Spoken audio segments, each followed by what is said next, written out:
ਨਾਮ ਹੈ ਨਾਨਕ। ਨਾਨਕ ਦੀ ਜੋਤ ਵਹਿਦਤ ਦੇ ਸਦੀਵੀ ਨੂਰ ਦਾ ਹੀ ਰੂਪ ਹੈ।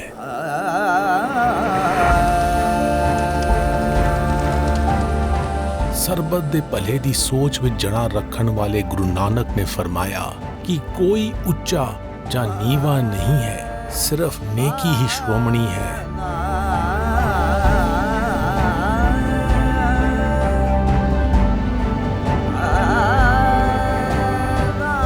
ਬਾਬਾ ਜੀ ਗੁਰੂ ਨਾਨਕ ਸਾਹਿਬ ਦੇ ਨਾਲ ਇਹਨਾਂ ਦੀ ਮੁਲਾਕਾਤ ਰਾਵੀ ਦੇ ਕਿਨਾਰੇ ਤੇ ਹੋਈ ਸੀ। ਫਕੀਰਾਂ ਦਾ ਮਜ਼ਹਬ ਇਨਸਾਨੀਅਤ ਹੁੰਦਾ ਹੈ, ਇਹਦੇ 'ਚ ਇਹਨਾਂ ਨੂੰ ਕਿਸੇ ਮਜ਼ਹਬ, ਮਸਲਕ, ਰੰਗ, ਨਸਲ ਦੇ ਨਾਲ ਕੋਈ ਤਾਲੁਕ ਨਹੀਂ ਹੁੰਦਾ।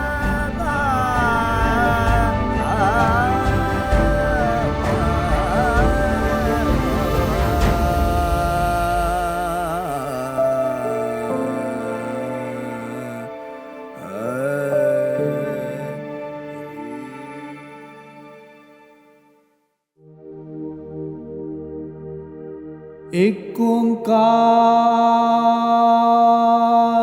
ਸਤਨਾਮ ਕਰਤਾ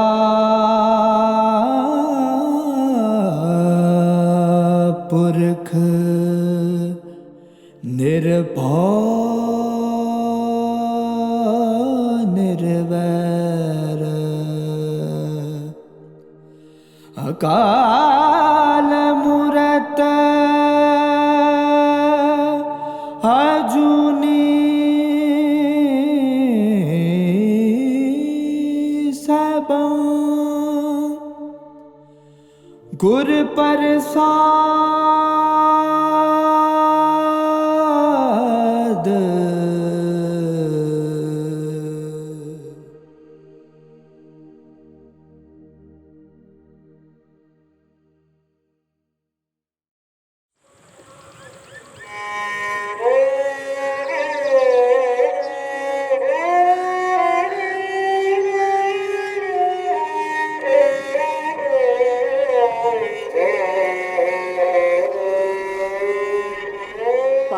ਵਿਰਤ ਨਿਰਵਿਰਤ ਹਾਠਾ ਦੋਵੈ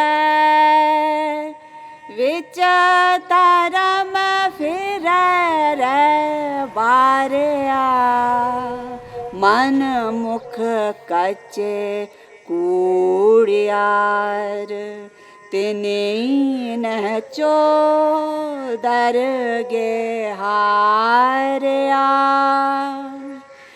ਗੁਰਮਤਿ ਸ਼ਬਦੇ ਸੂਰ ਹੈ ਕਾਮ ਕ੍ਰੋਧ ਜਿਨੀ ਮਾਰਿਆ। ਬਾਜੀਗਰ ਰੱਸੀ ਉੱਤੇ ਤੁਰਨ ਦਾ ਕਾਰਜ ਸਹਿਜ ਨਾਲ ਕਰ ਲੈਂਦੇ ਹਨ, ਕਿਉਂਕਿ ਉਹਨਾਂ ਨੇ ਤਵਾਜ਼ਨ ਕਾਇਮ ਕਰਨ ਦਾ ਹੁਨਰ ਸਿੱਖ ਲਿਆ ਹੈ। ਬਾਹਰਲੀਆਂ ਭਟਕਣਾ ਵਿੱਚ ਵਹਿਣ ਦੀ ਥਾਂ ਉਹ ਆਪਣੀ ਅੰਦਰਲੀ ਅਗਵਾਈ ਕਰਨ ਵਾਲੀ ਤਾਕਤ ਨਾਲ ਇੱਕ ਸੁਰ ਰਹਿੰਦੇ ਹਨ। ਇਸੇ ਤਰ੍ਹਾਂ ਦੋ ਦੁਨਿਆਵੀ ਸਰਗਰਮੀਆਂ ਵਿੱਚ ਤਵਾਜ਼ਨ ਕਰਨ ਦੇ ਤਰੀਕੇ ਹਨ, ਪਰਵਿਰਤ ਬਾਹਰਲਾ ਅਮਲ ਅਤੇ ਨਿਰਵਿਰਤ ਅੰਦਰੂਨੀ ਸੋਚ ਵਿਚਾਰ। ਗੁਰੂ ਨਾਨਕ ਨੇ ਆਖਿਆ, ਧਰਮ ਅਗਵਾਈ ਕਰਨ ਵਾਲੀ ਤਾਕਤ ਦਾ ਧੁਰਾ ਹੈ। ਇਸ ਹੁਨਰ ਨੂੰ ਸਿੱਖ ਲੈਣ ਵਾਲਾ ਬੰਦਾ ਵੀਰ ਸੂਰਮਾ ਹੈ, ਜਿਹੜਾ ਰੂਹਾਨੀਅਤ ਦੇ ਰਾਹ ਉੱਤੇ ਆਸਾਨੀ ਨਾਲ ਤੁਰ ਸਕਦਾ ਹੈ। ਬੀਕਾਨੇਰ ਤੋਂ ਗੁਰੂ ਨਾਨਕ ਨੇ ਉੱਚ, ਮੁਲਤਾਨ, ਝੰਗ, ਦੀਪਾਲਪੁਰ, ਸ਼ੇਰਗੜ੍ਹ, ਮੇਘਾ, ਚੁਨੀਆਂ, ਮਾਨਕ ਦੇਕੀ, ਕੰਗਨਪੁਰ, ਕਸੂਰ, ਮਾਂਗਾ, ਲਾਹੌਰ ਅਤੇ ਸਿਆਲਕੋਟ ਦਾ ਸਫ਼ਰ ਕੀਤਾ ਅਤੇ ਵਾਪਸ ਕਰਤਾਰਪੁਰ ਪਹੁੰਚ ਗਏ। ਉਹਨਾਂ ਨੇ ਪਹਿਲਾਂ ਬੀਕਾਨੇਰ ਤੋਂ ਉੱਚ ਦਾ ਸਫ਼ਰ ਕੀਤਾ।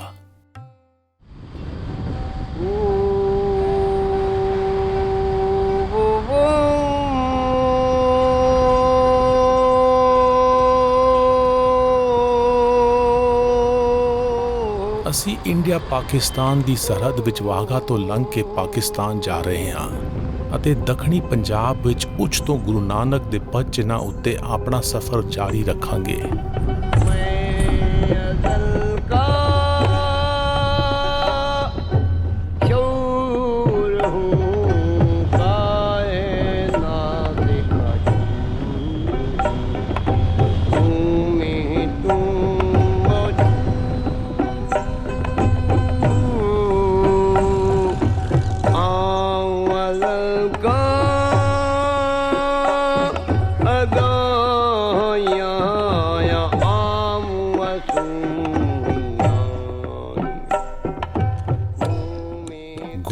ਨਾਨਕ ਦੂਜੀ ਵਾਰ ਉੱਚ ਜਾ ਰਹੇ ਸਨ।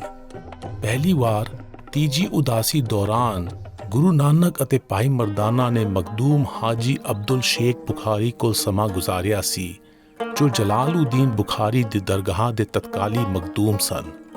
ਦੂਜੀ ਵਾਰ ਤੱਕ ਮਖਦੂਮ ਹਾਜੀ ਅਬਦੁਲ ਸ਼ੇਖ ਬੁਖਾਰੀ ਚਲਾਣਾ ਕਰ ਗਏ ਸਨ। ਉੱਚ ਵਿੱਚ ਸੰਖੇਪ ਜਿਹਾ ਪੜਾਅ ਕਰਨ ਤੋਂ ਬਾਅਦ ਗੁਰੂ ਨਾਨਕ ਚਿਨਾਬ ਨਦੀ ਵਿੱਚ ਚੜ੍ਹਦੇ ਪਾਸੇ ਨੂੰ ਮੁਲਤਾਨ ਸ਼ਹਿਰ ਗਏ। ਗੁਰੂ ਨਾਨਕ ਦੇ ਪਦ ਚਿੰਨ੍ਹਾਂ ਉੱਤੇ ਅਸੀਂ ਉੱਚ ਤੋਂ ਉੱਤਰ ਵਾਲੇ ਪਾਸੇ ਨੂੰ ਮੁਲਤਾਨ ਸ਼ਹਿਰ ਦਾ ਸਫ਼ਰ ਕਰ ਰਹੇ ਹਾਂ।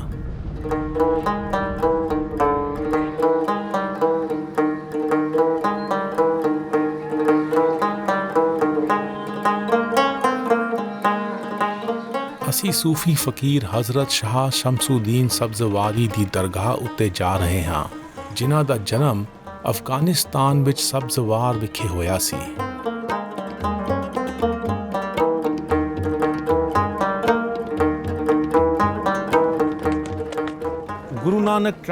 ਗੁਰੂ ਨਾਨਕ ਨੇ ਉੱਚ ਦਾ ਸਫ਼ਰ ਕੀਤਾ ਅਤੇ ਬਾਅਦ ਵਿੱਚ ਮੁਲਤਾਨ ਪਹੁੰਚੇ। ਉਹ ਹਜ਼ਰਤ ਸ਼ਾਹ ਸ਼ਮਸੁਦੀਨ ਸਬਜ਼ਵਾਰੀ ਦੀ ਦਰਗਾਹ ਉੱਤੇ ਗਏ। ਹਜ਼ਰਤ ਸ਼ਾਹ ਸ਼ਮਸੁਦੀਨ ਸਬਜ਼ਵਾਰੀ 13ਵੀਂ ਸਦੀ ਦੇ ਸ਼ੁਰੂ ਵਿੱਚ ਬਰੇ ਸਗੀਰ ਵਿੱਚ ਇਸਲਾਮ ਦਾ ਸੁਨੇਹਾ ਦੇਣ ਮੁਲਤਾਨ ਆਏ ਸਨ। ਉਹਨਾਂ ਦੀ ਰੂਹਾਨੀ ਸ਼ਾਇਰੀ ਮੁਕਾਮੀ ਬੋਲੀਆਂ ਵਿੱਚ ਹੈ, ਜਿਸ ਵਿੱਚ ਬਰੇ ਸਗੀਰ ਦੀ ਬੋਲੀਆਂ ਪੂਰਬੀ, ਹਿੰਦੀ, ਗੁਜਰਾਤੀ, ਸਿੰਧੀ, ਸਰਾਇਕੀ ਅਤੇ ਪੰਜਾਬੀ ਦੇ ਸ਼ਬਦਾਂ ਦੀ ਪਰਮਾਰ ਹੈ। ਉਹ ਲਿਖਦੇ ਹਨ, ਸੱਚਾ ਮੇਰਾ ਖਾਲਿਕ ਸਿਰਜਨ, ਹਰ ਆਪੇ ਉਪਾਇਆ ਸ਼ਾਹ ਧੁੰਦਕਾਰ। ਇਨ੍ਹਾਂ ਸ਼ਬਦਾਂ ਨਾਲ ਮੈਨੂੰ ਗੁਰੂ ਨਾਨਕ ਦੀ ਰਚਨਾ ਜਪ ਦਾ ਚੇਤਾ ਆਉਂਦਾ ਹੈ, ਜਿਸ ਵਿੱਚ ਇਹੋ ਖਿਆਲ ਹੈ, ਸਿਰਜਣਾ ਸਾਜਨ ਤੋਂ ਬਾਅਦ ਸਿਰਜਣਹਾਰ ਆਪ ਹੀ ਦੇਖ ਕੇ ਨਿਹਾਲ ਹੁੰਦਾ ਹੈ। ਕਾਰ ਕਾਰ ਵੇਖੇ ਨਾਦਾਰ ਨਿਹਾਲ। ਤੀਜੀ ਉਦਾਸੀ ਦੌਰਾਨ ਗੁਰੂ ਨਾਨਕ ਅਤੇ ਭਾਈ ਮਰਦਾਨਾ ਨੇ ਮੁਲਤਾਨ ਦਾ ਸਫ਼ਰ ਕੀਤਾ ਅਤੇ ਉਹਨਾਂ ਦੀ ਮਹਿਮਾਨ ਨਿਵਾਜ਼ੀ ਮਖਦੂਮ ਬਹਾਵਦੀ ਨੇ ਕੀਤੀ, ਜੋ ਉਸ ਵੇਲੇ ਸ਼ੇਖ ਬਾਹੂਦੀਨ ਜ਼ਕਰੀਆ ਦੀ ਦਰਗਾਹ ਦੇ ਰੂਹਾਨੀ ਮੁਖੀ ਅਤੇ ਸੇਵਾਦਾਰ ਸਨ। ਗੁਰੂ ਨਾਨਕ ਦੇ ਆਉਣ ਦੀ ਖਬਰ ਸੁਣ ਕੇ ਮਖਦੂਮ ਬਹਾਵਦੀ ਉਹਨਾਂ ਨੂੰ ਮਿਲਣ ਲਈ ਹਜ਼ਰਤ ਸ਼ਾਹ ਸ਼ਮਸੁਦੀਨ ਸਬਜ਼ਵਾਰੀ ਦੀ ਦਰਗਾਹ ਉੱਤੇ ਆ ਗਏ। ਉਹ ਇਹ ਜਾਣਨ ਲਈ ਜਗਿਆਸੂ ਸਨ ਕਿ ਗੁਰੂ ਨਾਨਕ ਨੇ ਆਪਣੇ ਘਰ ਦੇ ਆਰਾਮ ਛੱਡ ਕੇ ਉਦਾਸੀਆਂ ਜਾਰੀ ਰੱਖੀਆਂ ਹਨ ਅਤੇ ਸ਼ਾਇਦ ਉਹ ਕਿਸੇ ਰੂਹਾਨੀ ਉਸਤਾਦ ਦੀ ਭਾਲ ਵਿੱਚ ਹਨ। ਉਹਨਾਂ ਦੇ ਜਵਾਬ ਵਿੱਚ ਗੁਰੂ ਨਾਨਕ ਨੇ ਗਾਇਨ ਕੀਤਾ, ਸੱਚੇ ਸੰਦਾ ਸਦੜਾ ਸੁਣੀਐ ਗੁਰ ਵਿਚਾਰ, ਸੱਚੇ ਸੱਚਾ ਬਹਿਣਾ ਨਦਰੀ ਨਦਰ ਪਿਆਰ, ਗਿਆਨੀ ਅੰਜਨ ਸਚ ਕਾ ਦੇਖੈ ਦੇਖਣਹਾਰ, ਗੁਰਮੁਖ ਬੂਝੈ ਜਾਣੀਐ, ਹਉਮੈ ਗਰਭ ਨਿਵਾਰ।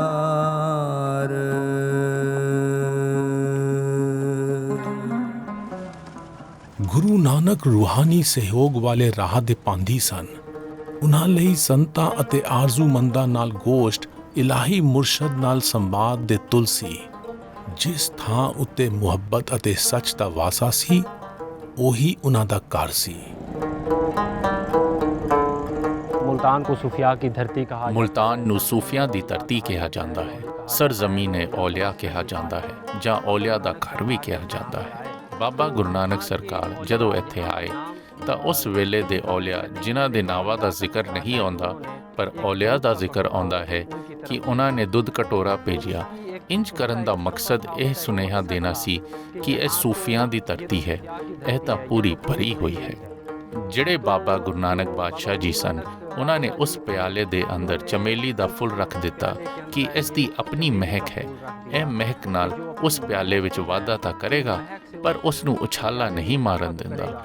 ਇਹੀ ਖੂਬਸੂਰਤੀ ਸੀ ਬਾਬਾ ਗੁਰੂ ਨਾਨਕ ਬਾਦਸ਼ਾਹ ਜੀ ਦੀ ਕਿ ਉਹ ਇੱਥੇ ਆਏ ਅਤੇ ਆਪਣਾ ਪੈਗਾਮ ਲੈ ਕੇ ਆਏ ਅਤੇ ਆਪਣੇ ਨਾਲ ਲੋਕਾਂ ਨੂੰ ਜੋੜਿਆ। साथ लोगों को जोड़ा। ਭਾਈ ਗੁਰਦਾਸ ਦੀ ਵਾਰ ਵਿੱਚ ਜ਼ਿਕਰ ਆਉਂਦਾ ਹੈ, ਅੱਗੋਂ ਪੀਰ ਮੁਲਤਾਨ ਦੇ ਦੁੱਧ ਕਟੋਰਾ ਭਰ ਲੈ ਆਈ, ਬਾਬੇ ਕੱਢ ਕਰ ਬਗਲ ਤੇ ਚੰਬੇਲੀ ਦੁੱਧ ਵਿੱਚ ਮਿਲਾਈ, ਜਿਉਂ ਸਾਗਰ ਵਿੱਚ ਗੰਗ ਸਮਾਈ। ਗੁਰੂ ਨਾਨਕ ਨੇ ਚਮੇਲੀ ਦਾ ਫੁੱਲ ਦੁੱਧ ਉੱਤੇ ਰੱਖ ਕੇ ਇਸ਼ਾਰੇ ਨਾਲ ਸੁਨੇਹਾ ਦਿੱਤਾ ਕਿ ਰੂਹਾਨੀ ਵਿਵੇਕ ਅਨੰਤ ਹੈ। ਇਸ ਲਈ ਬਹੁਤ ਸਾਰੀਆਂ ਸੋਚਾਂ ਇਤਫਾਕ ਨਾਲ ਇੱਕ ਦੂਜੇ ਦੇ ਸੰਗੀਆਂ ਵਜੋਂ ਬਿਨਾਂ ਟਕਰਾਅ ਤੋਂ ਵਿਚਰ ਸਕਦੀਆਂ ਹਨ, ਜੋ ਕਿਸੇ ਨਦੀ ਦੇ ਸਮੁੰਦਰ ਵਿੱਚ ਮਿਲ ਜਾਣ ਦੇ ਤੁਲ ਹੈ, ਜੋ ਇਸ ਤੇ ਪਾਣੀ ਨੂੰ ਹਟਾਉਣ ਬਿਨਾਂ ਉਸ ਵਿੱਚ ਅਭੇਦ ਹੋ ਜਾਂਦੀ ਹੈ। ਗੁਰੂ ਨਾਨਕ ਦੇ ਬਰਾਬਰੀ ਵਾਲੇ ਫਲਸਫੇ ਨੇ ਗੁਰੂ ਗ੍ਰੰਥ ਸਾਹਿਬ ਦਾ ਰੂਪ ਧਾਰਿਆ, ਜੋ ਰੂਹਾਨੀ ਆਰਜ਼ੂਮੰਦਾਂ ਦੀ ਬਾਣੀ ਦਾ ਭੰਡਾਰ ਹੈ। ਇਸ ਵਿੱਚ ਵੱਖ-ਵੱਖ ਮਜ਼ਹਬਾਂ, ਤਹਿਜ਼ੀਬਾਂ ਅਤੇ ਸਮਾਜਿਕ ਤਬਕਿਆਂ ਦੇ ਸੰਤ ਅਤੇ ਅਭਿਲਾਸ਼ੀ ਸ਼ਾਮਿਲ ਹਨ। ਗੁਰੂ ਨਾਨਕ ਦੇ ਦਿਆਨਤ ਵਾਲੇ ਅਸੂਲਾਂ ਦੀ ਮਿਸਾਲ ਦੇਣ ਲਈ ਗੁਰੂ ਗ੍ਰੰਥ ਸਾਹਿਬ ਵਿੱਚ ਸ਼ਾਮਿਲ ਸ਼ਬਦਾਂ ਦਾ ਹਵਾਲਾ ਦਿੱਤਾ ਜਾਂਦਾ ਹੈ। ਇਹ ਦਿਲਚਸਪ ਹੈ ਕਿ ਹਜ਼ਰਤ ਸ਼ਾਹ ਸ਼ਮਸੁਦੀਨ ਸਬਜ਼ਵਾਰੀ ਦੀ ਦਰਗਾਹ ਦੇ ਧੁਰ ਅੰਦਰ ਕੰਧਾਂ ਉੱਤੇ ਗੁਰਮੁਖੀ ਵਿੱਚ ਸਿੱਖਾਂ ਦੇ ਨਾਮ ਲਿਖੇ ਹਨ।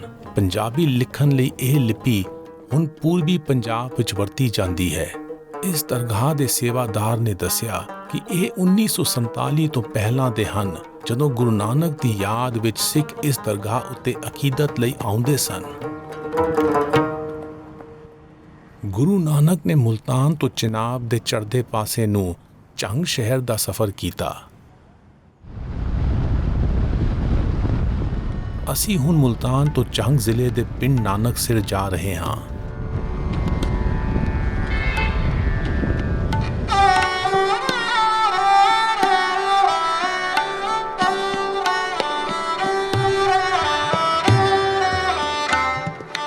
ਜਦੋਂ 1947 ਵਿੱਚ ਬਰੇ ਸਗੀਰ ਦੀ ਮਜ਼ਹਬਾਂ ਦੀ ਬੁਨਿਆਦ ਉੱਤੇ ਵੰਡ ਹੋਈ ਤਾਂ ਹਿੰਦੂ ਅਤੇ ਸਿੱਖ ਬਰਾਦਰੀ ਪੂਰਬ ਵਾਲੇ ਪਾਸੇ ਨੂੰ ਇੰਡੀਆ ਹਿਜਰਤ ਕਰ ਗਈ।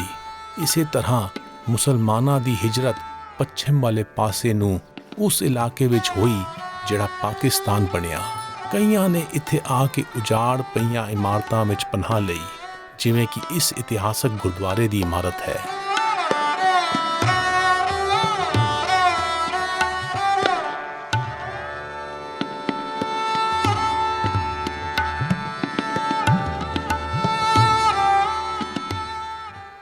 ਝੰਗ ਸ਼ਹਿਰ ਦੇ ਲਾਗੇ ਇਸ ਪਿੰਡ ਦਾ ਨਾਮ ਨਾਨਕਸਿਰ ਗੁਰੂ ਨਾਨਕ ਦੇ ਨਾਮ ਉੱਤੇ ਰੱਖਿਆ ਗਿਆ ਹੈ। ਇਹ ਗੁਰਦੁਆਰਾ ਗੁਰੂ ਨਾਨਕ ਦੀ ਯਾਦ ਵਿੱਚ ਬਣਾਇਆ ਗਿਆ ਸੀ। in the memory of Guru Nanak.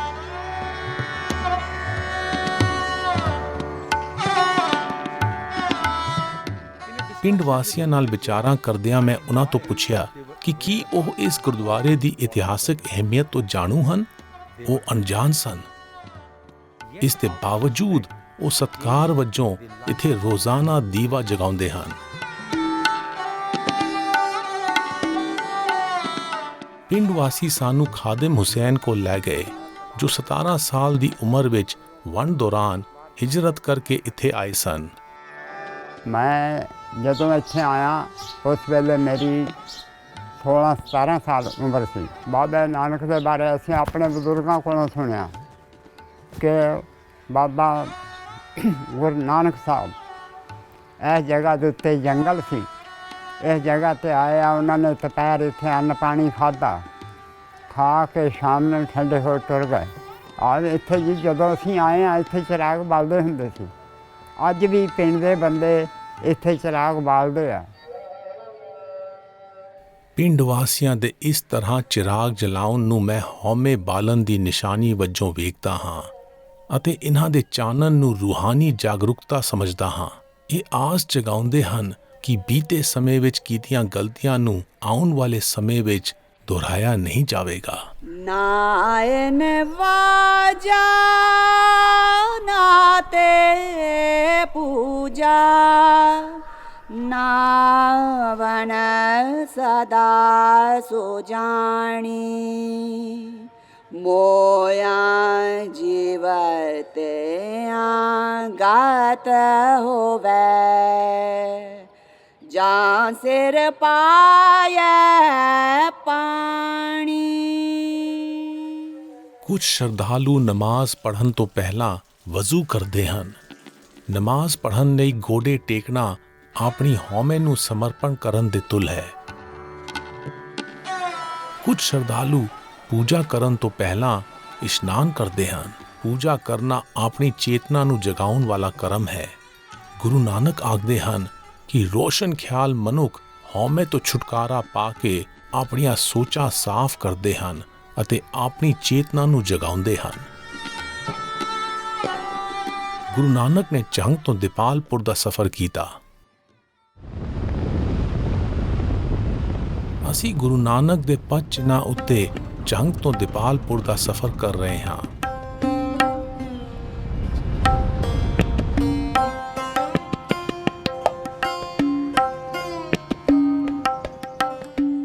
ਅਸੀਂ ਛੋਟਾ ਨਨਕਿਆਣਾ ਗੁਰਦੁਆਰੇ ਵਾਲੀ ਪੁਰਾਣੀ ਥਾਂ ਉੱਤੇ ਜਾ ਰਹੇ ਹਾਂ, ਜਿੱਥੇ ਗੁਰੂ ਨਾਨਕ ਦੇ ਦੀਪਾਲਪੁਰ ਆਉਣ ਦੀ ਯਾਦ ਵਿੱਚ ਗੁਰਦੁਆਰਾ ਬਣਾਇਆ ਗਿਆ ਸੀ।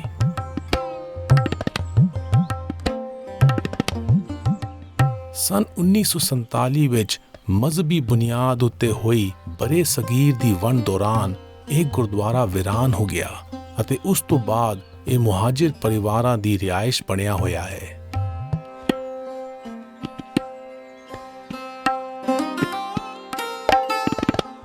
ਖੰਡਰ ਹੋਏ ਇਸ ਗੁਰਦੁਆਰੇ ਦੀਆਂ ਕੰਧਾਂ ਉੱਤੇ ਉਕਰੇ ਗੁਰੂ ਗ੍ਰੰਥ ਸਾਹਿਬ ਦੇ ਸ਼ਬਦਾਂ ਉੱਤੇ ਸਮੇਂ ਦਾ ਅਸਰ ਨਹੀਂ ਹੋਇਆ।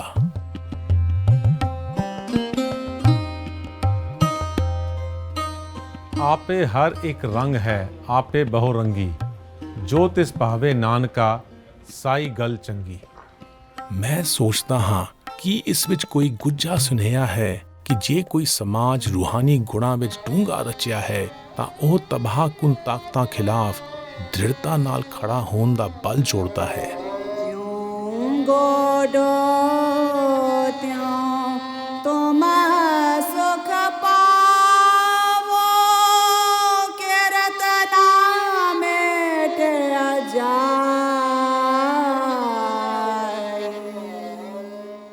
ਡੂੰਘਾ ਉਤਰਨ ਦਾ ਮਾਇਨਾ ਹੈ ਆਪਣੀ ਸਮਰੱਥਾ ਮੁਤਾਬਕ ਪੁਰਜ਼ੋਰ ਉਪਰਾਲਾ ਕਰਨਾ।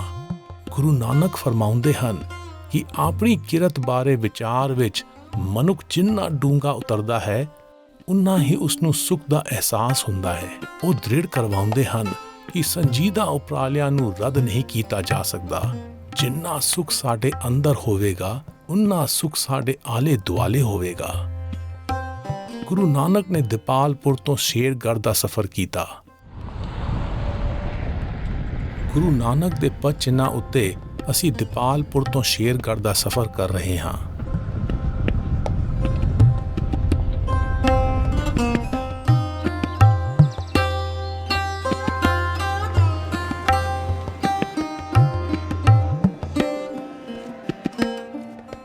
ਅਸੀਂ ਕਾਦਰੀ ਸਿਲਸਿਲੇ ਦੇ ਸੂਫੀ ਸੰਤ ਦਾਊਦ ਕਿਰਮਾਨੀ ਦੇ ਮਜ਼ਾਰ ਉੱਤੇ ਜਾ ਰਹੇ ਹਾਂ, ਜੋ ਗੁਰੂ ਨਾਨਕ ਦੇ ਸਮਕਾਲੀ ਸਨ।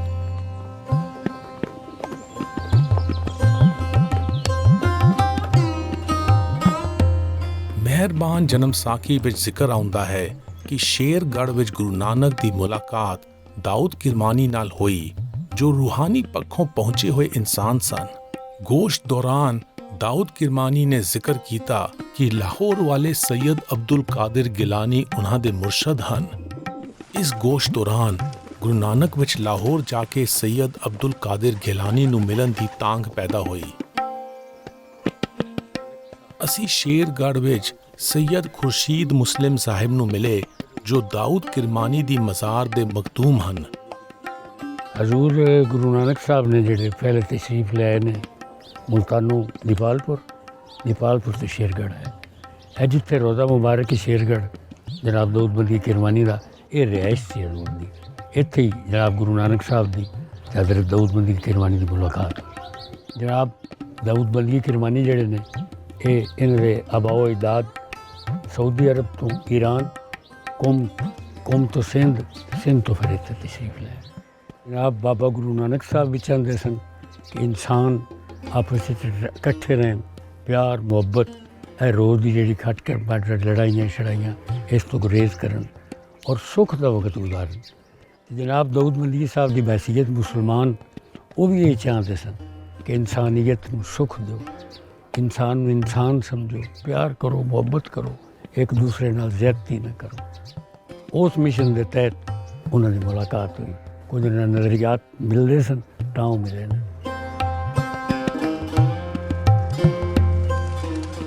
ਗ੍ਰੀਕ ਬੋਲੀ ਦਾ ਇਜ਼ਹਾਰ ਮੈਟਾਮੋਰਫਿਸਿਸ ਦੋ ਸ਼ਬਦਾਂ ਦੇ ਜੋੜ ਨਾਲ ਬਣਿਆ ਹੈ। ਮੈਟਾ ਦਾ ਮਾਇਨਾ ਬਾਦ ਅਤੇ ਮੋਰਫ ਦਾ ਮਾਇਨਾ ਰੂਪ ਹੈ। ਇਹ ਵਿਕਾਸ ਤੇ ਪੜਾਵਾਂ ਦੀ ਨਿਸ਼ਾਨਦੇਹੀ ਕਰਦਾ ਹੈ। ਇਸ ਦਾ ਮਾਇਨਾ ਉਸ ਤਰਕੀਬ ਨਾਲ ਮਿਲਦਾ ਜੁਲਦਾ ਹੈ ਜਿਸ ਤਹਿਤ ਇੱਕ ਸੁੰਡੀ ਦਾ ਵਿਕਾਸ ਤਿਤਲੀ ਦੇ ਰੂਪ ਵਿੱਚ ਹੁੰਦਾ ਹੈ।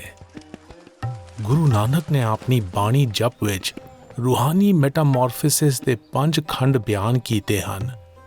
ਇਹ ਮਨੁੱਖਾ ਮਨ ਦੇ ਆਪਣੇ ਆਪੇ ਨਾਲ ਇਕਸੁਰ ਹੋਣ ਲਈ ਲੋੜੀਂਦੇ ਵਿਕਾਸ ਦੇ ਪੜਾਅ ਹਨ। ਇਹ ਪੜਾਅ ਧਰਮ ਖੰਡ ਤੋਂ ਸ਼ੁਰੂ ਹੁੰਦੇ ਹਨ ਅਤੇ ਗਿਆਨ ਖੰਡ, ਸਰਮ ਖੰਡ, ਕਰਮ ਖੰਡ ਤੋਂ ਹੁੰਦੇ ਹੋਏ ਸੱਚਖੰਡ ਦੇ ਸਿਖਰ ਉੱਤੇ ਪਹੁੰਚਦੇ ਹਨ। ਧਰਮ ਸੰਸਕ੍ਰਿਤ ਦਾ ਸ਼ਬਦ ਹੈ ਜਿਸ ਦਾ ਮਾਇਨਾ ਫਰਜ਼ ਨਿਭਾਉਣਾ ਅਤੇ ਇਮਦਾਦ ਕਰਨਾ ਹੈ। ਗੁਰੂ ਨਾਨਕ ਨੇ ਧਰਮ ਖੰਡ ਦੇ ਵਿਸਤਾਰ ਬਾਰੇ ਫਰਮਾਇਆ ਹੈ ਕਿ ਰੋਜ਼ਾਨਾ ਫਰਜ਼ਾਂ ਨੂੰ ਨਿਭਾਉਣ ਵੇਲੇ ਨੇਕੀ ਨਾਲ ਜੁੜੇ ਰਹਿਣਾ ਅਤੇ ਇਸੇ ਦਾ ਪੱਖ ਪੂਰਨਾ ਸਭ ਤੋਂ ਅਹਿਮ ਹੈ। ਧਰਮ ਖੰਡ ਕਾਹੇ ਹੋ ਧਰਮ। ਮੰਨਿਆ ਜਾਂਦਾ ਹੈ ਕਿ ਸ਼ੇਰਗੜ੍ਹ ਤੋਂ ਗੁਰੂ ਨਾਨਕ ਨੇ ਮੇਘਾ ਅਤੇ ਚੁਨੀਆਂ ਪਿੰਡਾਂ ਰਾਹੀਂ ਸਫ਼ਰ ਕੀਤਾ। ਗੁਰੂ ਨਾਨਕ ਦੇ ਪਦ ਚਿੰਨ੍ਹਾਂ ਉੱਤੇ ਅਸੀਂ ਸ਼ੇਰਗੜ੍ਹ ਤੋਂ ਮੇਘਾ ਅਤੇ ਚੁਨੀਆਂ ਪਿੰਡਾਂ ਵਿੱਚੋਂ ਲੰਘ ਕੇ ਜਾ ਰਹੇ ਹਾਂ।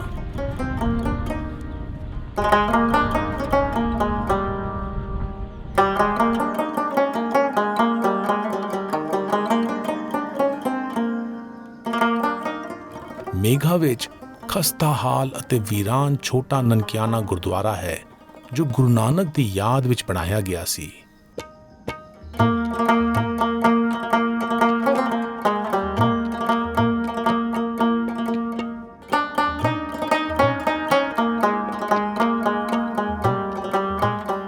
ਚੁਨੀਆਂ ਵਿੱਚ ਇਸ ਗੁਰਦੁਆਰੇ ਦਾ ਕੁਝ ਵੀ ਤਾਰੀਖੀ ਜ਼ਿਕਰ ਨਹੀਂ ਮਿਲਦਾ।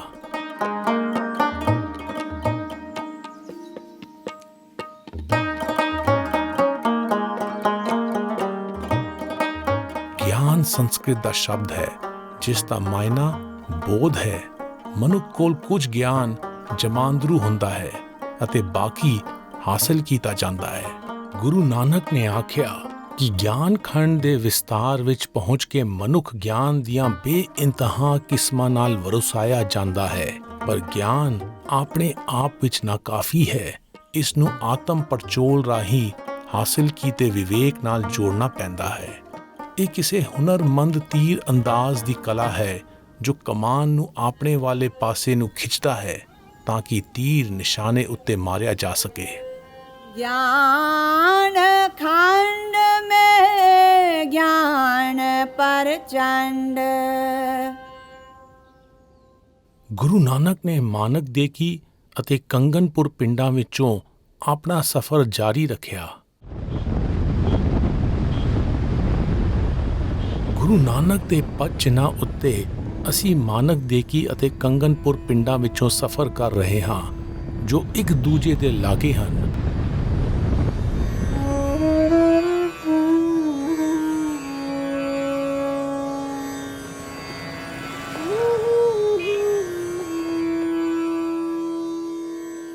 ਅਸੀਂ ਮਾਨਕ ਦੇਕੀ ਦੇ ਗੁਰਦੁਆਰੇ ਜਾ ਰਹੇ ਹਾਂ ਜੋ ਗੁਰੂ ਨਾਨਕ ਦੀ ਯਾਦ ਵਿੱਚ ਬਣਾਇਆ ਗਿਆ ਹੈ।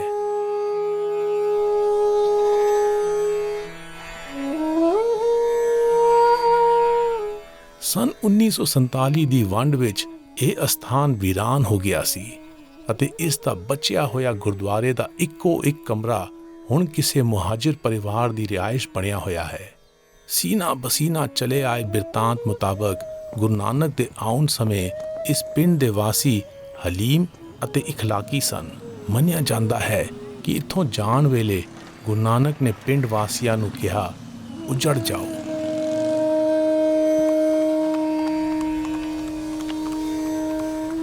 ਲਾਗੇ ਦੇ ਪਿੰਡ ਕੰਗਨਪੁਰ ਵਿੱਚ ਅਸੀਂ ਉਸ ਸਥਾਨ ਉੱਤੇ ਜਾ ਰਹੇ ਹਾਂ ਜਿੱਥੇ ਮਲਜੀ ਸਾਹਿਬ ਗੁਰਦੁਆਰਾ ਹੁੰਦਾ ਸੀ, ਜੋ ਗੁਰੂ ਨਾਨਕ ਦੀ ਯਾਦ ਵਿੱਚ ਬਣਾਇਆ ਗਿਆ ਸੀ।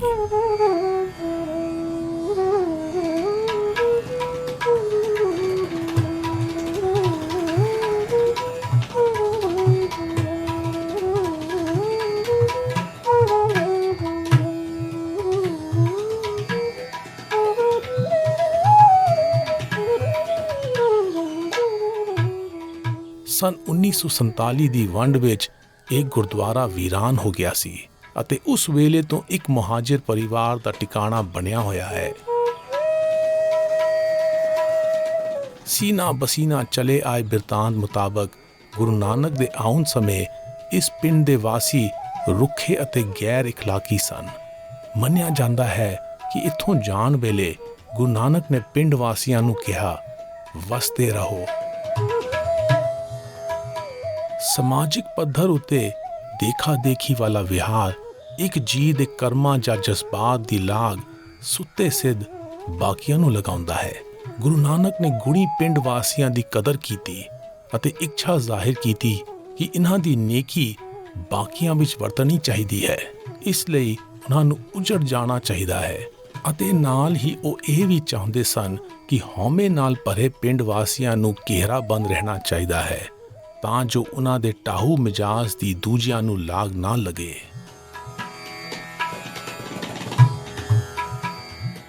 Virtuous conduct in ਮਨੁੱਖੀ ਰਾਬਤੇ ਵਿੱਚ ਗੁਣੀ ਵਿਹਾਰ ਮਨੁੱਖ ਦੇ ਰੂਹਾਨੀ ਵਿਕਾਸ ਵਿੱਚ ਅਹਿਮ ਭੂਮਿਕਾ ਅਦਾ ਕਰਦਾ ਹੈ। ਇਸੇ ਤੱਥ ਦੀ ਤਸਦੀਕ ਗੁਰੂ ਨਾਨਕ ਨੇ ਕੰਗਨਪੁਰ ਅਤੇ ਮਾਨਕ ਦੇਕੀ ਦੇ ਸੁਨੇਹੇ ਵਿੱਚ ਕੀਤੀ। Kanganpur and Manak Teki. Sanskrit ਦੇ ਸ਼ਬਦ ਸਰਮ ਦਾ ਮਾਇਨਾ ਸਾਦਗੀ ਹੈ, ਜਿਸ ਦਾ ਇੱਕ ਅਰਥ ਮਸਕੀਨੀ ਵੀ ਹੈ।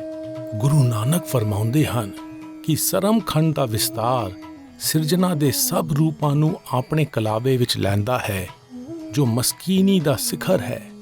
ਇਸ ਖਿਆਲ ਨਾਲ ਮੈਨੂੰ ਕੋਇਲ ਯਾਦ ਆਉਂਦੀ ਹੈ, ਜੋ ਨਿਮਾਣੀ ਹੋਣ ਕਾਰਨ ਲੁਕੀ ਰਹਿੰਦੀ ਹੈ, ਪਰ ਬੇਗਰਜ਼ੀ ਨਾਲ ਸੁਰੀਲੀਆਂ ਸੱਦਾ ਮਾਰਦੀ ਹੋਈ ਖੁਸ਼ੀ ਵਰਤਾਉਂਦੀ ਹੈ। सरम खंड की बाणी रूप। ਗੁਰੂ ਨਾਨਕ ਨੇ ਉੱਤਰ ਵਾਲੇ ਪਾਸੇ ਨੂੰ ਸਫ਼ਰ ਜਾਰੀ ਰੱਖਿਆ ਅਤੇ ਕਸੂਰ ਵਿੱਚੋਂ ਲੰਘੇ। ਹੁਣ ਅਸੀਂ ਗੁਰੂ ਨਾਨਕ ਦੇ ਪਦ ਚਿੰਨ੍ਹਾਂ ਉੱਤੇ ਕਸੂਰ ਜਾ ਰਹੇ ਹਾਂ, ਜੋ ਇੰਡੀਆ ਪਾਕਿਸਤਾਨ ਦੀ ਸਰਹੱਦ ਦੇ ਲਾਗੇ ਵਸਿਆ ਸ਼ਹਿਰ ਹੈ।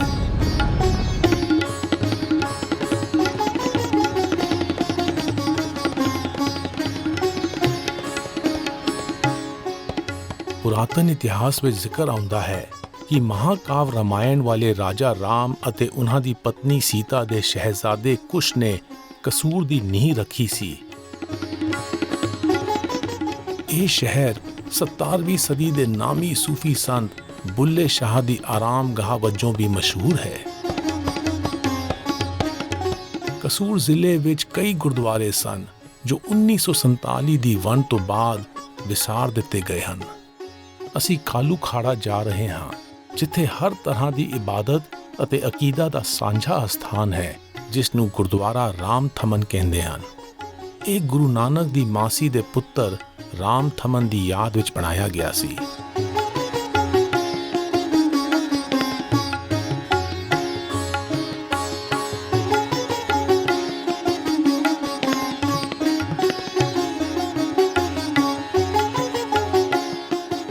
in district Kasur, ਕਸੂਰ ਜ਼ਿਲ੍ਹੇ ਵਿੱਚ ਗੁਰੂ ਨਾਨਕ ਦੇ ਇਸ ਇਲਾਕੇ ਵਿੱਚ ਆਉਣ ਦੀ ਯਾਦ ਵਿੱਚ ਬਹੁਤ ਸਾਰੇ ਗੁਰਦੁਆਰੇ ਬਣਾਏ ਗਏ ਸਨ। to this region. This shrine in the village Ram Thaman is ਹੁਣ ਗੁਰੂ ਨਾਨਕ ਦੀ ਯਾਦ ਵਿੱਚ ਰਾਮ ਥਮਨ ਪਿੰਡ ਦਾ ਇਹ ਅਸਥਾਨ ਹੀ ਬਚਿਆ ਹੈ। ਇਹ ਅਸਥਾਨ ਬਾਹਰਲੇ ਪਾਸੇ ਤੋਂ ਮੰਦਿਰ ਜਾਪਦਾ ਹੈ, ਪਰ ਇਸ ਇਮਾਰਤ ਦੀਆਂ ਅੰਦਰਲੀਆਂ ਕੰਧਾਂ ਦੀਆਂ ਇਬਾਰਤਾਂ ਇਸ਼ਾਰਾ ਕਰਦੀਆਂ ਹਨ ਕਿ ਇਸ ਅਸਥਾਨ ਦੀ ਮਾਨਤਾ ਗੁਰਦੁਆਰੇ ਵਜੋਂ ਸੀ।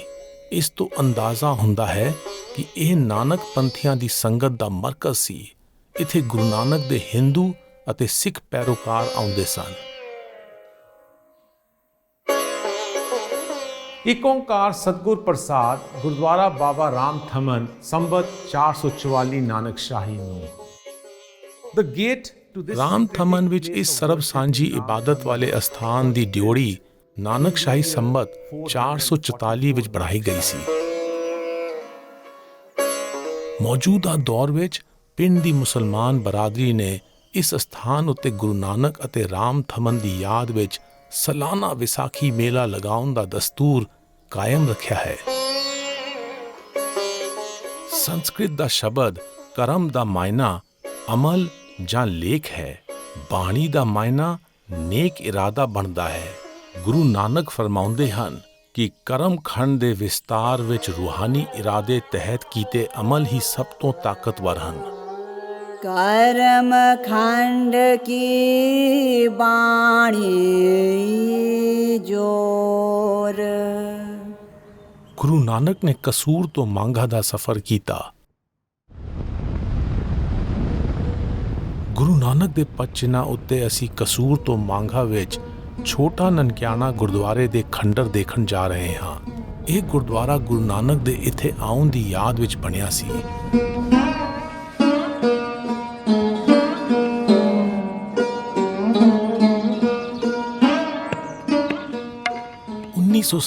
ਦੀ ਵੰਡ ਦੌਰਾਨ ਇਹ ਗੁਰਦੁਆਰਾ ਵੀਰਾਨ ਹੋ ਗਿਆ ਸੀ। ਬਾਅਦ ਵਿੱਚ ਇਸ ਜ਼ਮੀਨ ਦਾ ਕੁਝ ਹਿੱਸਾ ਲਾਗੇ ਵਾਲੇ ਅਲੀਗੜ੍ਹ ਪਬਲਿਕ ਸਕੂਲ ਦੀ ਇਮਾਰਤ ਬਣਾਉਣ ਲਈ ਵਰਤ ਲਿਆ ਗਿਆ ਸੀ। ਗੁਰਦੁਆਰੇ ਦਾ ਸਰੋਵਰ ਹੁਣ ਮੱਛੀ ਪਾਲਣ ਦਾ ਮਹਿਕਮਾ ਮੱਛੀ ਪਾਲਣ ਲਈ ਇਸਤੇਮਾਲ ਕਰਦਾ ਹੈ।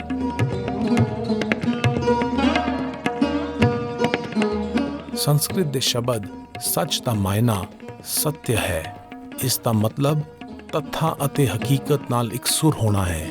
ਗੁਰੂ ਨਾਨਕ ਫਰਮਾਉਂਦੇ ਹਨ ਕਿ ਸੱਚਖੰਡ ਦੇ ਵਿਸਤਾਰ ਵਿੱਚ ਮਨੁੱਖ ਨੂੰ ਅੰਤਿਮ ਸੱਚ ਦਾ ਅਹਿਸਾਸ ਹੁੰਦਾ ਹੈ ਕਿ ਨਿਰੰਕਾਰ ਦਾ ਵਾਸਾ ਸਿਰਜਣਾ ਦੇ ਕਣ-ਕਣ ਵਿੱਚ ਹੈ।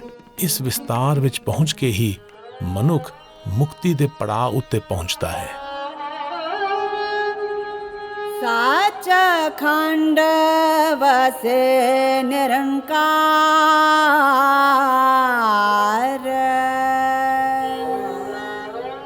ਗੁਰੂ ਨਾਨਕ ਨੇ ਮਾਂਘਾ ਤੋਂ ਲਾਹੌਰ ਦਾ ਸਫ਼ਰ ਕੀਤਾ। ਪਹਿਲਾਂ ਦੂਜੀ ਉਦਾਸੀ ਦੌਰਾਨ ਵੀ ਗੁਰੂ ਨਾਨਕ ਲਾਹੌਰ ਆਏ ਸਨ। ਅਸੀਂ ਗੁਰੂ ਨਾਨਕ ਦੇ ਪਦਚਿੰਨ੍ਹਾਂ ਉੱਤੇ ਮਾਂਘਾ ਤੋਂ ਲਾਹੌਰ ਜਾ ਰਹੇ ਹਾਂ।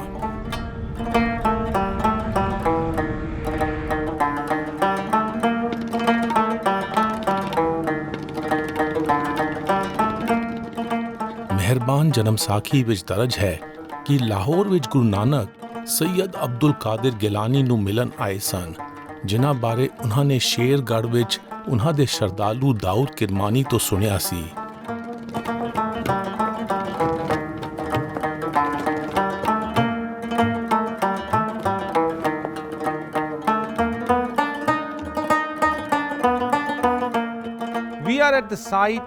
ਅਸੀਂ ਉਸ ਸਥਾਨ ਉੱਤੇ ਹਾਂ ਜਿੱਥੇ ਸੈਯਦ ਅਬਦੁਲ ਕਾਦਰ ਗਿਲਾਨੀ ਦਫਨ ਹਨ।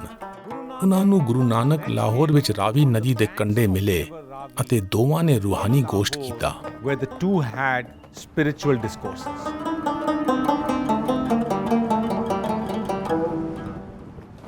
ਲਾਹੌਰ ਵਾਲੇ ਸੈਯਦ ਅਬਦੁਲ ਕਾਦਰ ਗਿਲਾਨੀ ਸੈਯਦ ਜਮਾਲ ਉਦੀਨ ਗਿਲਾਨੀ ਦੇ ਸਪੁੱਤਰ ਸਨ, ਜੋ 15ਵੀਂ ਸਦੀ ਵਿੱਚ ਬਗਦਾਦ ਤੋਂ ਲਾਹੌਰ ਆ ਵਸੇ ਸਨ।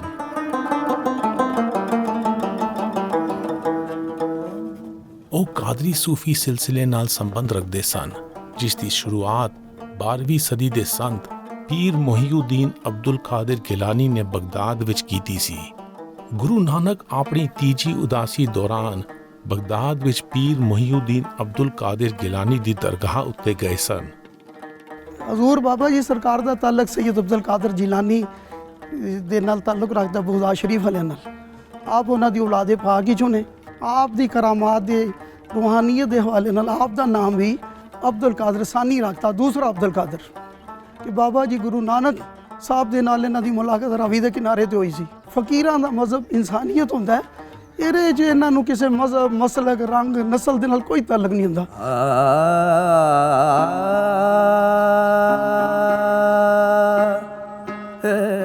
ਗੁਰੂ ਨਾਨਕ ਨੇ ਸੈਯਦ ਅਬਦੁਲ ਕਾਦਰ ਗਿਲਾਨੀ ਨਾਲ ਗੋਸ਼ਟ ਦੌਰਾਨ ਬਿਆਨ ਕੀਤਾ ਕਿ ਜੀਵਨ ਦੇ ਸਾਰੇ ਸੁੱਖ ਚਲਨਹਾਰ ਹਨ ਅਤੇ ਸਿਰਫ ਇਲਾਹੀ ਊਰਜਾ ਵਿੱਚ ਇੱਕ ਮਿਕ ਹੋਣ ਦਾ ਸੁੱਖ ਸਥਾਈ ਹੈ। ਸਭ ਰਸ ਮਿੱਠੇ ਮੰਨੀਐ, ਸੁਣਿਐ ਸਾਲੋਣੇ, ਖਟ ਤੁਰਸੀ ਮੁਖ ਬੋਲਣਾ, ਮਾਰਨ ਨਾਦ ਕੀਏ, ਛਤੀ ਅਮਰਤ ਪਾਓਏ, ਗਜਾਂ ਕੋ ਨਦਰ ਕਰੇ। ਕੁਦਰਤ ਵਿੱਚ ਵੰਨ ਸਮੰਨੇ ਸਵਾਦ ਭਰੇ ਹੋਏ ਹਨ ਜਿਹੜੇ ਇਹਨਾਂ ਨੂੰ ਮਾਣਨ ਦੇ ਲੁਤਫ ਉਕਸਾਉਂਦੇ ਹਨ। ਜਿਵੇਂ ਗੰਨੇ ਦੀ ਮਿਠਾਸ ਹੈ, ਲੂਣ ਦਾ ਸਲੂਣਾ ਹੈ, ਨਿੰਬੂ ਦੀ ਖਟਾਸ ਹੈ ਅਤੇ ਮਿਰਚਾਂ ਦਾ ਤਿੱਖਾਪਣ ਹੈ। ਗੁਰੂ ਨਾਨਕ ਫਰਮਾਉਂਦੇ ਹਨ ਕਿ ਇਸੇ ਤਰ੍ਹਾਂ ਵੰਨ ਸਮੰਨੇ ਫਲਸਫਿਆਂ ਦਾ ਇਰਾਦਾ ਰੂਹਾਨੀ ਸੋਚ ਨੂੰ ਉਕਸਾਉਣਾ ਹੈ, ਜਿਸ ਨਾਲ ਸਿਰਜਣਾ ਨੂੰ ਮਾਣਨ ਦੇ ਲੁਤਫ ਵਿੱਚ ਵਾਧਾ ਹੁੰਦਾ ਹੈ।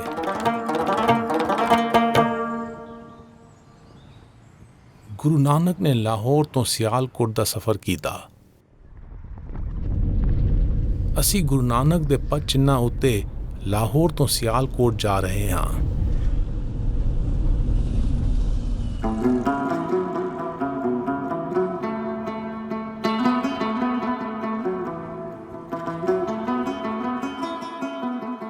ਦੂਜੀ ਉਦਾਸੀ ਦੌਰਾਨ ਗੁਰੂ ਨਾਨਕ ਸਿਆਲਕੋਟ ਵਿੱਚ ਮੂਲਾ ਖੱਤਰੀ ਨੂੰ ਮਿਲੇ ਸਨ ਅਤੇ ਉਹਨਾਂ ਨੇ ਕੁਝ ਸਮਾਂ ਇਕੱਠੇ ਸਫ਼ਰ ਕੀਤਾ ਸੀ।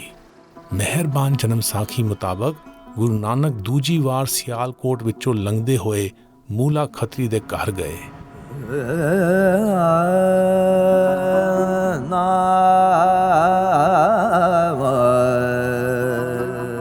ਮੂਲਾ ਖੱਤਰੀ ਦੀ ਪਤਨੀ ਨੇ ਗੁਰੂ ਨਾਨਕ ਦਾ ਨਿੱਘਾ ਸਵਾਗਤ ਕੀਤਾ, ਪਰ ਉਸ ਨੂੰ ਖਦਸ਼ਾ ਸੀ ਕਿ ਉਸ ਦਾ ਪਤੀ ਮੁੜ ਕੇ ਸਫ਼ਰ ਉੱਤੇ ਜਾਣ ਦਾ ਫੈਸਲਾ ਕਰ ਲਵੇਗਾ। ਇਸ ਕਾਰਨ ਉਸਨੇ ਕਹਿ ਦਿੱਤਾ ਕਿ ਉਸ ਦਾ ਪਤੀ ਸਿਆਲਕੋਟ ਵਿੱਚ ਨਹੀਂ ਸੀ। ਇਸ ਫਰੇਬ ਬਾਬਤ ਸੁਣ ਕੇ ਮੂਲਾ ਖੱਤਰੀ ਨੇ ਪ੍ਰਾਣ ਤਿਆਗ ਦਿੱਤੇ।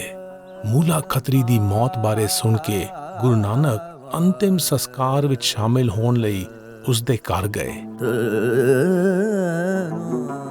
ਸੱਚੀ ਅਤੇ ਸਦਾ ਸਾਥ ਨਿਭਾਉਣ ਵਾਲੀ ਨਿਸ਼ਠਾ ਦਾ ਸੁਨੇਹਾ ਦੇਣ ਲਈ ਗੁਰੂ ਨਾਨਕ ਨੇ ਗਾਇਆ, ਜੋ ਤੋ ਪ੍ਰੇਮ ਖਿਲਣ ਕਾ ਚਾਓ,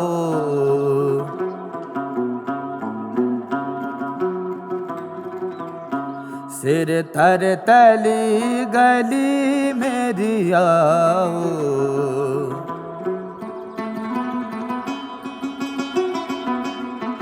ਇਤ ਮਾਰਗ ਪੈਰ ਥਰੀ ਜੈ,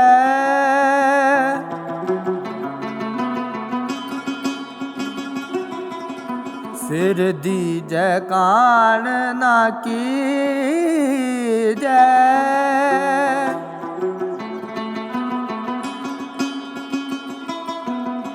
ਜੋ ਤੋ ਪ੍ਰੇਮ ਖਿਲਣ ਕਾ ਚਾਓ।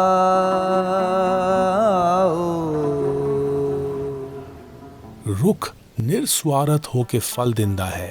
ਇਸੇ ਗੁਣ ਨੂੰ ਪ੍ਰੇਮ ਦਾ ਦਰਜਾ ਹਾਸਿਲ ਹੈ।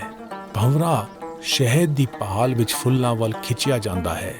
ਇਸ ਗੁਣ ਨੂੰ ਮੋਹ ਕਰਾਰ ਦਿੱਤਾ ਜਾ ਸਕਦਾ ਹੈ। ਪ੍ਰੇਮ ਤਾਂ ਕਰੁਣਾ ਵਿੱਚੋਂ ਉਪਜਦਾ ਹੈ, ਜਦਕਿ ਦੂਜੇ ਪਾਸੇ ਮੋਹ ਦੀ ਉਪਜ ਹਉਮੈ ਵਿੱਚੋਂ ਹੁੰਦੀ ਹੈ। ਗੁਰੂ ਨਾਨਕ ਫਰਮਾਉਂਦੇ ਹਨ ਕਿ ਜੇ ਕੋਈ ਪ੍ਰੇਮ ਦੀ ਖੇਡ ਖੇਡਣਾ ਚਾਹੁੰਦਾ ਹੈ ਤਾਂ ਹਉਮੈ ਭਰੇ ਮਨ ਨੂੰ ਬਿਨਾਂ ਕਿਸੇ ਸੰਕੋਚ ਤੋਂ ਸਮਰਪਿਤ ਕਰਨਾ ਲਾਜ਼ਮੀ ਹੈ। ਸਿਆਲਕੋਟ ਤੋਂ ਗੁਰੂ ਨਾਨਕ ਨੇ ਕਰਤਾਰਪੁਰ ਨੂੰ ਚਾਲੇ ਪਾ ਦਿੱਤੇ।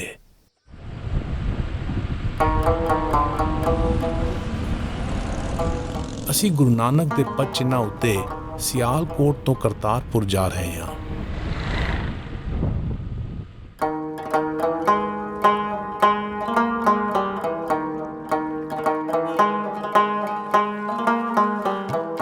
ਤਕਰੀਬਨ 2 ਸਾਲ ਲੰਮੀ ਉਦਾਸੀ ਉਪਰੰਤ ਗੁਰੂ ਨਾਨਕ ਕਰਤਾਰਪੁਰ ਪਰਤੇ।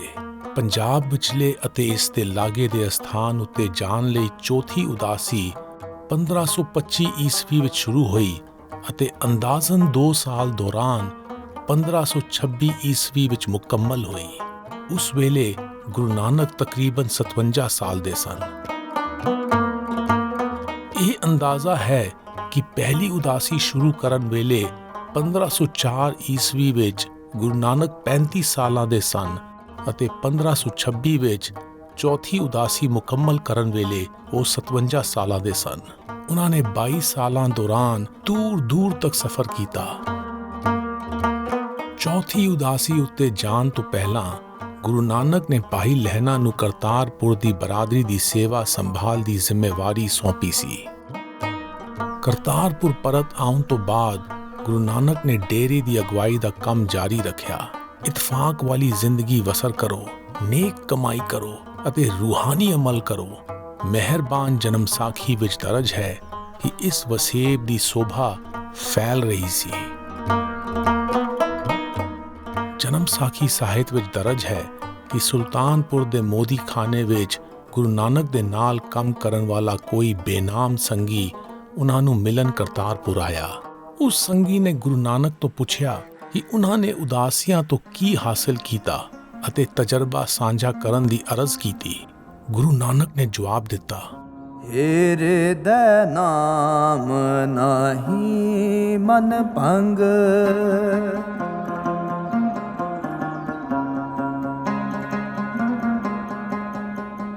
ਅਨ ਦਿਨ ਨਾਲ ਪਿਆਰੇ ਸੰਗ,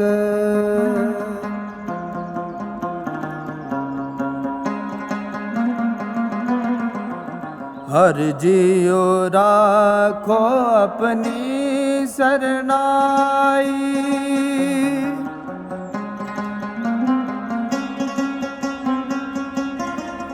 ਗੁਰ ਪ੍ਰਸਾਦੀ ਹਰ ਰਸ ਪਾਇਆ,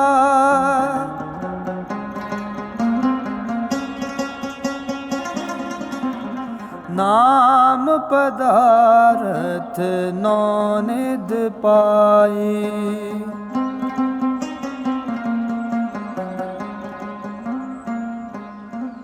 ਨਾਮ ਪਦਾਰਥ ਨੌ ਨਿਧ ਪਾਈ। ਗੁਰੂ ਨਾਨਕ ਨੇ ਫਰਮਾਇਆ ਕਿ ਸੱਚੀਆਂ ਪ੍ਰਾਪਤੀਆਂ ਗੈਰ ਪਦਾਰਥੀ ਦੌਲਤ ਵਿੱਚ ਹਾਸਿਲ ਹੁੰਦੀਆਂ ਹਨ ਜੋ ਮਨੁੱਖ ਸਵੈ ਪਰਚੋਲ ਰਾਹੀਂ ਕਮਾਉਂਦਾ ਹੈ। ਮਨੁੱਖ ਨੂੰ ਅਮਲਾਂ ਰਾਹੀਂ ਵਿਵੇਕ ਅਤੇ ਅੱਗੇ ਮੁਨਾਫਾ ਮਿਲਦਾ ਹੈ। ਇਲਾਹੀ ਦੀ ਰਹਿਮਤ ਨਾਲ ਸ਼ਰਨ ਮਿਲਦੀ ਹੈ। ਤਜਰਬੇ ਤੋਂ ਸਿੱਖ ਕੇ ਗਿਆਨ ਭੰਡਾਰਾ ਮਿਲਦਾ ਹੈ।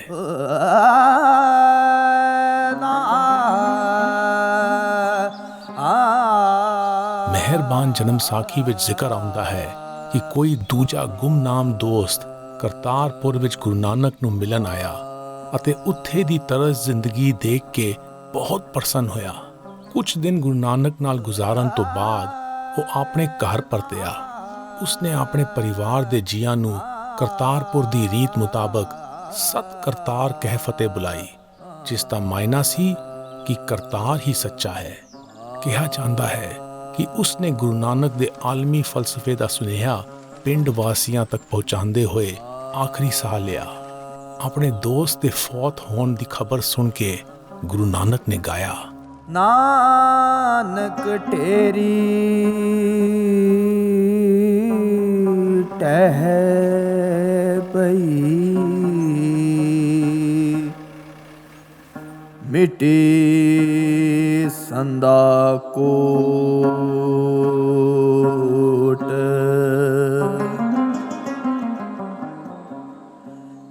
ਚਿੱਤਰ ਚੋਰ ਬਹਾਲਿਆ ਕੋਟ ਵਜਿਆ ਖੋਟ ਕੋਟ ਵਜਿਆ ਗੁਰੂ ਨਾਨਕ ਨੇ ਫਰਮਾਇਆ ਕਿ ਦੇਹ ਮਿੱਟੀ ਦੀ ਬਣੀ ਹੈ ਅਤੇ ਮੌਤ ਤੋਂ ਬਾਅਦ ਮਿੱਟੀ ਦਾ ਢੇਰ ਹੋ ਜਾਂਦੀ ਹੈ। ਇਸੇ ਤਰ੍ਹਾਂ ਮਨ ਵਿੱਚ ਵਸੀ ਦੁਐਤ ਵੀ ਦੇਹ ਨਾਲ ਹੀ ਖਤਮ ਹੋ ਜਾਂਦੀ ਹੈ। ਗੁਰੂ ਨਾਨਕ ਨੇ ਦ੍ਰਿੜਾਇਆ ਕਿ ਦੇਹ ਦੀ ਹੋਂਦ ਅਤੇ ਇਸ ਦੀਆਂ ਲਾਲਸਾਵਾਂ ਆਰਜ਼ੀ ਹਨ। ਹੋਂਦ ਸੰਵਾਦ ਦੀ ਜਮਾਂਦਰੂ ਵਿਧੀ ਵਿੱਚ ਵੱਧਦੀ ਫੁੱਲਦੀ ਹੈ। ਗੁਰੂ ਨਾਨਕ ਕੁਦਰਤ ਦੇ ਇਸ ਨੇਮ ਦਾ ਸਤਿਕਾਰ ਕਰਦੇ ਸਨ। ਆਪਣੀਆਂ ਉਦਾਸੀਆਂ ਦੌਰਾਨ ਸਾਲਾਂ ਬੱਧੀ ਰੂਹਾਨੀ ਆਰਜ਼ੂਮੰਦਾਂ ਨਾਲ ਸੰਵਾਦ ਰਚਾਉਂਦੇ ਹੋਏ ਗੁਰੂ ਨਾਨਕ ਨੇ ਅਕੀਦਾ ਮੂਲ ਮੰਤਰ ਬਣਾ ਲਿਆ ਜੋ ਉਹਨਾਂ ਦੇ ਵਿਵੇਕ ਦਾ ਮੂਲ ਬਿਆਨ ਕਰਦਾ ਸੀ। ਇਹ ਅਕੀਦਾ ਹੀ ਗੁਰੂ ਗ੍ਰੰਥ ਸਾਹਿਬ ਦਾ ਪਹਿਲਾ ਸ਼ਬਦ ਹੈ। ਮੂਲ ਦਾ ਮਾਇਨਾ ਬੁਨਿਆਦੀ ਅਤੇ ਮੰਤਰ ਦਾ ਮਾਇਨਾ ਮਨ ਦੀ ਜੁਗਤ ਹੈ। ਆਪਣੇ ਅਦਵੈਤਵਾਦ ਦੇ ਫਲਸਫੇ ਦੀ ਤਸਦੀਕ ਕਰਨ ਲਈ ਗੁਰੂ ਨਾਨਕ ਨੇ ਮੂਲ ਮੰਤਰ ਦੇ ਸ਼ੁਰੂ ਵਿੱਚ ਹਿੰਸੇ ਵਜੋਂ ਇੱਕ ਜੋੜ ਦਿੱਤਾ ਕਿ ਜੀਵਨ ਦੇ ਹਰ ਰੂਪ ਵਿੱਚ ਉਸ ਹਾਜ਼ਰਾ ਹਜ਼ੂਰ ਦੀ ਜੋਤ ਸਮਾਈ ਹੈ। ਇੱਕ ਓੰਕਾਰ ਸਤਨਾਮ ਕਰਤਾ ਪੁਰਖ ਨਿਰਭਉ ਨਿਰਵੈਰ ਅਕਾਲ ਮੂਰਤ ਆਜੂਨੀ ਸੈਭੰ ਗੁਰ ਪ੍ਰਸਾਦ।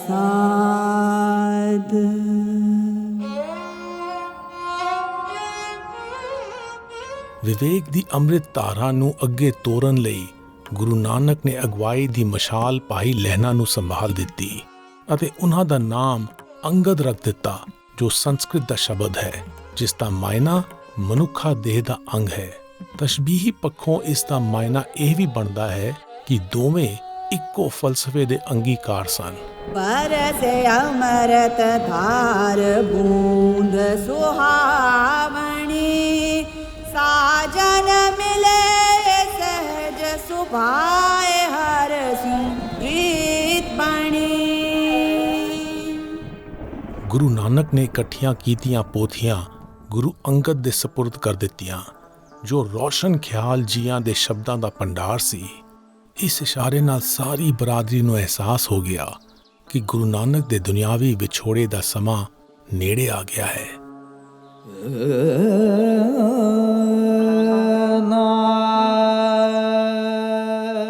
ਮੌਤ ਜ਼ਿੰਦਗੀ ਦਾ ਅਹਿਮ ਪੜਾਅ ਹੈ। ਇਹਨਾਂ ਦਾ ਜੋੜ ਅਟੁੱਟ ਹੈ। ਜਿਵੇਂ ਸਾਹ ਖਿੱਚਣ ਅਤੇ ਛੱਡਣ ਦੀਆਂ ਕ੍ਰਿਆਵਾਂ ਇੱਕੋ ਸਾਹ ਵਿੱਚ ਵਾਸ ਕਰਦੀਆਂ ਹਨ। ਚੇਤਨਾ ਅਨੰਤ ਹੈ। ਮੌਤ ਸਮੇਤ ਜ਼ਿੰਦਗੀ ਦਾ ਹਰ ਪੱਖ ਇਲਾਹੀ ਦੀ ਬਖਸ਼ਿਸ਼ ਹੈ। ਗੁਰੂ ਨਾਨਕ ਫਰਮਾਉਂਦੇ ਹਨ ਕਿ ਮੌਤ ਨੂੰ ਭਾਵੇਂ ਬਦਸ਼ਗਨੀ ਮੰਨਿਆ ਜਾਂਦਾ ਹੈ, ਪਰ ਜਦੋਂ ਵਿਵੇਕ ਹਾਸਿਲ ਹੁੰਦਾ ਹੈ ਤਾਂ ਮੌਤ ਵੀ ਸ਼ੁਭ ਚਿੰਤਕ ਬਣ ਜਾਂਦੀ ਹੈ। ਏ ਮਨ ਮਿਰਤ ਸ਼ੁਭ ਚਿੰਤਨ ਗੁਰ ਸ਼ਬਦ ਹਰ ਰਮਣ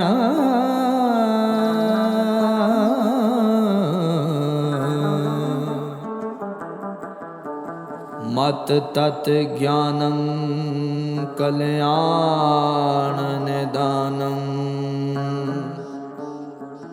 ਹਰ ਨਾਮ ਮਨ ਰਮਣਾ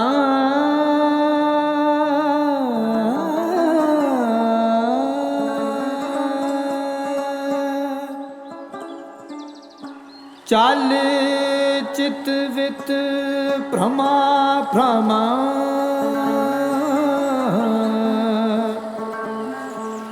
ਜਗ ਮੋ ਮਗਨ ਹਿਤਾਂ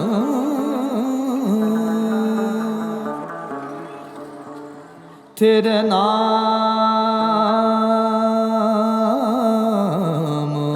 भगत दृढ़ं मति गुर वाक शब्द रतन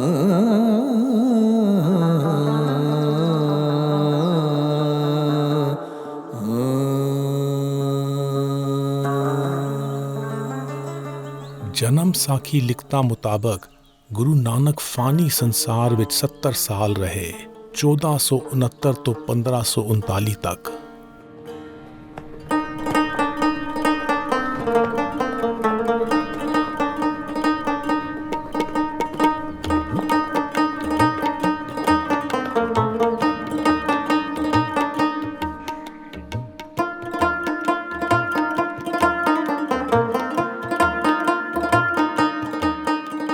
The message of oneness that Guru Nanak spread Guru during Nanak his ਨੇ ਆਪਣੀਆਂ ਉਦਾਸੀਆਂ ਦੌਰਾਨ ਵਹਿਦਤ ਦਾ ਜਿਹੜਾ ਸੁਨੇਹਾ ਦਿੱਤਾ, ਉਹ ਕਰਤਾਰਪੁਰ ਦੇ ਇਸ ਸਥਾਨ ਵਿੱਚ ਝਲਕਦਾ ਹੈ।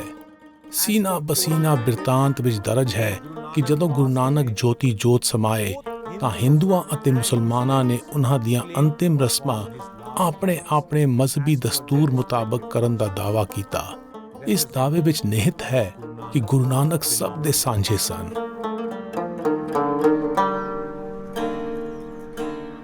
ਗੁਰੂ ਨਾਨਕ ਦੀ ਇਸ ਸ਼ਾਂਤਮਈ ਵਸੇਬ ਵਿੱਚ ਗੁਜ਼ਾਰੀ ਜ਼ਿੰਦਗੀ ਦੀ ਯਾਦ ਵਿੱਚ ਕਰਤਾਰਪੁਰ ਗੁਰਦੁਆਰਾ ਬਣਾਇਆ ਗਿਆ ਸੀ। ਇਹ ਅਸਥਾਨ ਗੁਰੂ ਨਾਨਕ ਦੇ ਪੈਰੋਕਾਰਾਂ ਲਈ ਰੂਹਾਨੀ ਟਿਕਾਣਾ ਬਣ ਗਿਆ ਹੈ। ਬਰੇ ਸਗੀਰ ਦੀ 1947 ਦੀ ਰੈਡਕਲਿਫ ਲਾਈਨ ਨਾਲ ਕੀਤੀ ਗਈ ਵੰਡ ਨੇ ਬਹੁਤ ਸਾਰੇ ਇਤਿਹਾਸਕ ਅਸਥਾਨ ਦੀ ਕਿਸਮਤ ਦਾ ਫੈਸਲਾ ਕੀਤਾ। ਕਰਤਾਰਪੁਰ ਉਸ ਵੇਲੇ ਪਾਕਿਸਤਾਨ ਵਿੱਚ ਆ ਗਿਆ। ਮਜ਼ਹਬੀ ਬੁਨਿਆਦ ਉੱਤੇ ਹੋਈ ਹਿਜਰਤ ਕਾਰਨ ਕਰਤਾਰਪੁਰ ਗੁਰਦੁਆਰਾ ਵੀਰਾਨ ਹੋ ਗਿਆ। ਇਸ ਨੂੰ 1995 ਵਿੱਚ ਮੁੜ ਸਥਾਪਿਤ ਕੀਤਾ ਗਿਆ।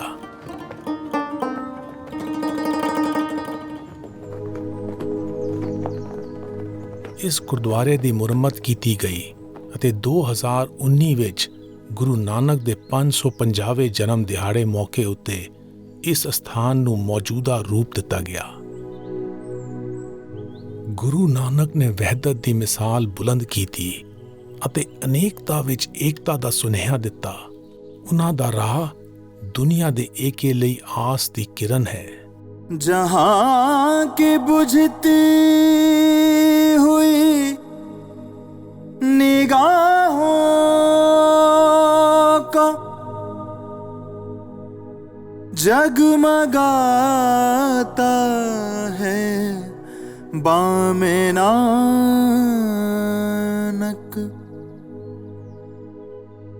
ना पाक कोई ना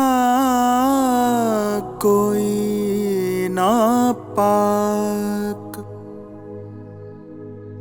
कोई ऊंचा ना कोई नीचा।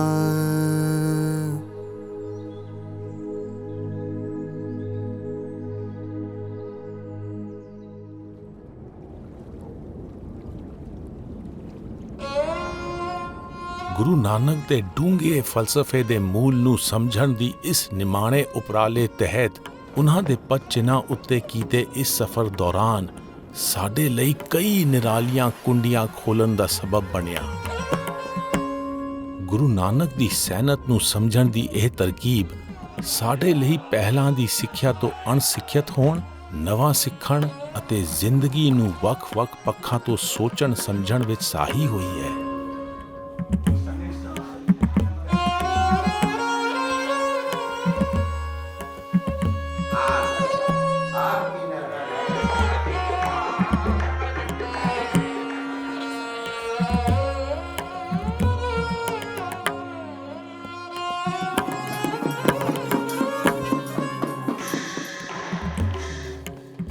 ਸਾਡੇ ਲਈ ਸਭ ਤੋਂ ਜ਼ਿਆਦਾ ਬੰਦ ਖਲਾਸੀ ਦਾ ਤਜਰਬਾ ਇਹ ਅਹਿਸਾਸ ਹੈ ਕਿ ਸਮੁੱਚਾ ਆਲਮ ਇੱਕੋ ਭਰਪੂਰ ਵਰਤਾਰਾ ਹੈ ਅਤੇ ਇਸ ਦੇ ਜਲੌ ਦੀ ਥਾਪ ਪਾਉਣ ਦੀ ਕੁੰਜੀ ਸਚਿਆਰਾ ਜੀਵਨ ਹੈ। ਤੁਸੀਂ ਆਪਣੀ ਸੈਨਤ ਉੱਤੇ ਵਿਚਾਰ ਕਰੋ।